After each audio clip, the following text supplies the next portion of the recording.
Waheshimiwa wakuu wa mikoa, nimewaalika hapa ili tuweze kuongea machache kwa niaba ya wenzenu wote.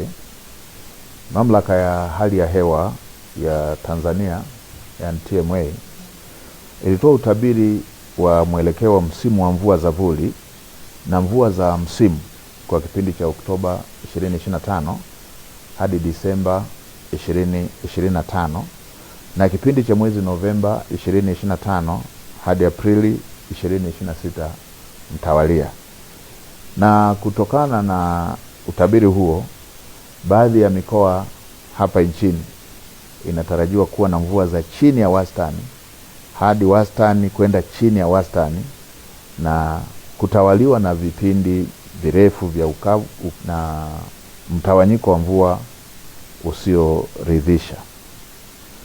Tathmini ya mamlaka ya hali ya hewa inaonesha hali ya kuchelewa kwa mvua inatarajiwa katika maeneo ya mkoa wako wa Dodoma, Mheshimiwa Mkuu wa Mkoa, mkoa wa Katavi, mkoa wa Kigoma, mkoa wako wa Singida, Mheshimiwa Mkuu wa Mkoa, Tabora, pamoja na mikoa ya Iringa, Mbeya, Mtwara, Njombe, Songwe, Rukwa, Ruvuma, pamoja na kusini mwa mkoa wa Morogoro.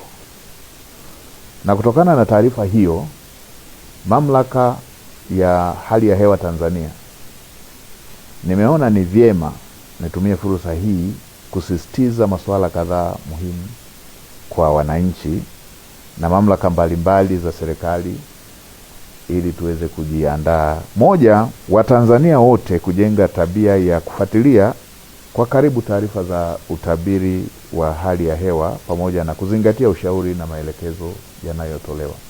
Waheshimiwa wakuu wa mikoa, mnakumbuka huwa inatokea tahadhari hizi zinatolewa, tunachelewa kuchukua hatua sote kama Watanzania, serikali, taasisi za serikali na wananchi wote kwa ujumla, na inakuja kutokea madhara kama ambavyo tumewahi kushuhudia, mafuriko ya udongo kule Manyara, ama mafuriko katika baadhi ya maeneo ya wananchi waliojenga kwenye mabonde. Kwa mara hii tunatahadharishwa kuhusu uhaba wa mvua, kwa mvua hazitakuja za kutosheleza na zitakuwa na mtawanyiko usioridhisha.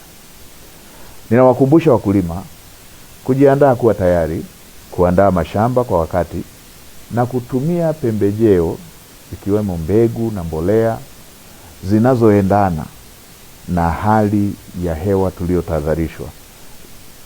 Tutumie mbolea na tutumie mbegu zinazoendana na upatikanaji wa mvua chache, sambamba na kuzingatia ushauri wa wataalamu wa kilimo ambao kwa sasa wanazunguka nchi nzima kukutana na wakulima na kutoa elimu. Pamoja na kuwa hakuna tishio la uhaba wa chakula, kwa sasa kama nchi tuna akiba ya ziada, tuna chakula cha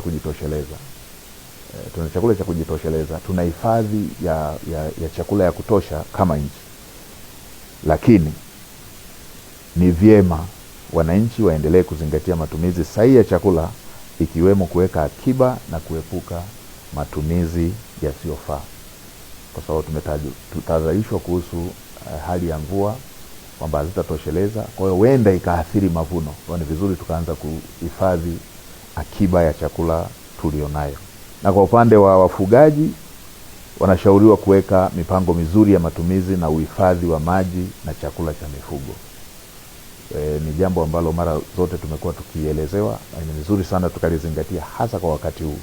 Matumizi bora ya malisho, uhifadhi wa chakula pamoja na maji kwa ajili ya mifugo, ili yasijitokeze yale ambayo tumewahi kuyashuhudia ya upotevu mkubwa wa mifugo kutokana na uhaba wa chakula pamoja na maji.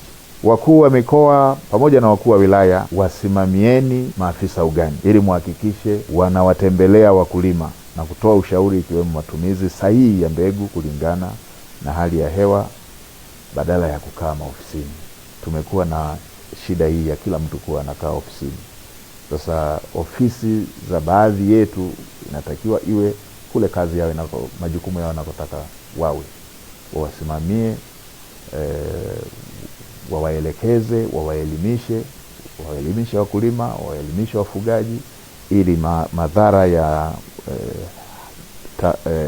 tahadhari hii tuliopewa yasiwe makubwa kwa wananchi wetu. Na kwa upande wa mamlaka ya bandari, mamlaka ya mapato TRA, TFC, wahakikishe kama kuna shehena zozote ambazo pengine ziko bandarini, pengine ziko kwenye meli, pengine zinakamilisha utaratibu wa kutolewa, zitolewe kwa udharura, zitolewe haraka, ili wakulima wetu waweze kuwahi msimu, pasiwepo na ucheleweshaji wa mbegu ama mbolea ama viuatilifu katika wakati huu ambapo wakulima wanataka waende sambamba na msimu unapoanza, na hasa katika baadhi ya maeneo ambako tayari tunaona kuna baadhi ya viashiria kwamba msimu umechelewa ukilinganisha na miaka mingine.